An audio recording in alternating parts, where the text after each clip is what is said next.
J. Christian Adams with the Public Interest Legal Foundation wants to know, remember Al Schmidt? He's the center of this. Remember that guy? Made his name and all. Boo-hoo during the 2020 election. City commissioner. Didn't want to do anything about all the shenanigans. And then blame Trump, the Trump people, talk radio and everything. That Al Schmidt. The guy that was quick to call every question about the election, quote, unconstitutional. Yes, exactly. Well, he's involved with a big one because he's now in charge as Secretary of State in Pennsylvania with Josh Shapiro of elections.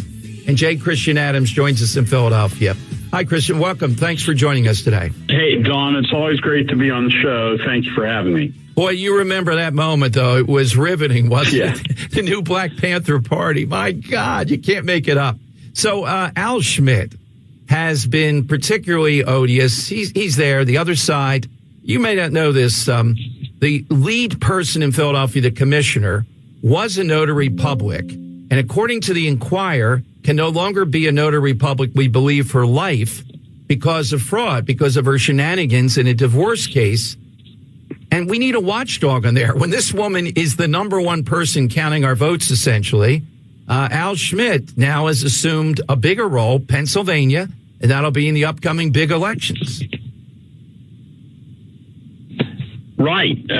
He was the so-called Republican elected on the electoral board in Philadelphia, and has now been elevated by a Democrat governor to run elections in the state, which shows you the value of being a turncoat, right? As long as you're a Benedict Arnold, you rise in Democrat ranks because you're a heretic to Republicans. But this is a guy, and this is the important part, who's testified to the legislature and spoke about potentially 100,000 non-citizens on the voter rolls, 100,000.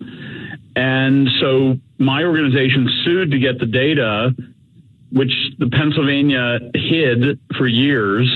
A federal court finally had to rule in our favor that we had the right to the data about how bad it is. And now that he's in Harrisburg, which is, by the way, the state capital, he is now in charge of this data and won't turn it over. So here we go. This is the typical sort of hypocrisy you would expect from bureaucrats. And what's the rationale? Why not turn it over? I mean, this is 100,000 allegedly. If they're not 100,000, how many of them are there? And he was on this before. And you know what this does, the big picture to me?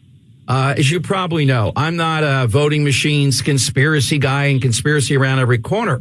But we've seen shenanigans like this before. His predecessor had to leave the office because she didn't do her job for child sex abuse people. She was too busy fooling around with the 2020 election.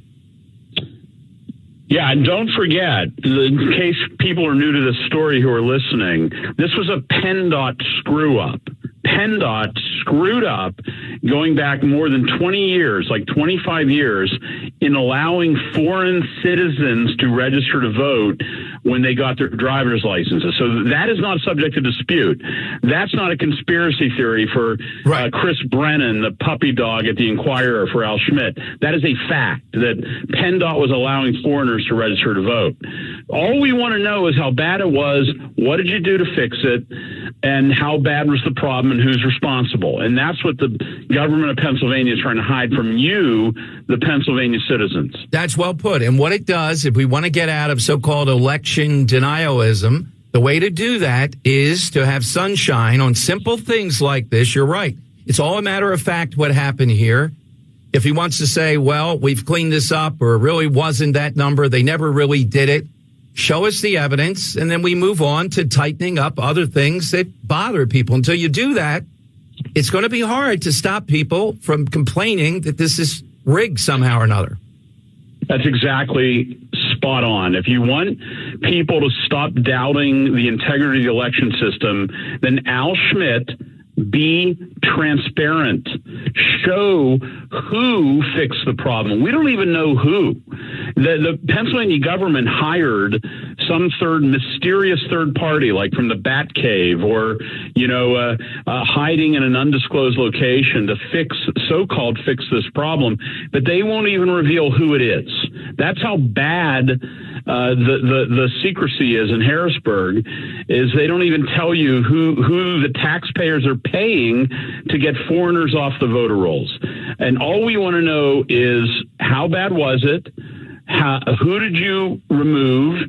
Who did you try to remove? Who did you say might be a foreigner? And what did you do about it? And they're not even giving us this basic information. Well, thank you, Christian, as always, and your organization, Public Interest Legal Foundation. Where do we find you, Christian? PublicInterestLegal.org. We've been doing lots of cases in Pennsylvania. You can learn about it at PublicInterestLegal.org. Well, I think you ought to move your offices, of course, to the capital of all this, Philadelphia. Now, I know there might be other reasons not to, but you want corruption, we can give you some.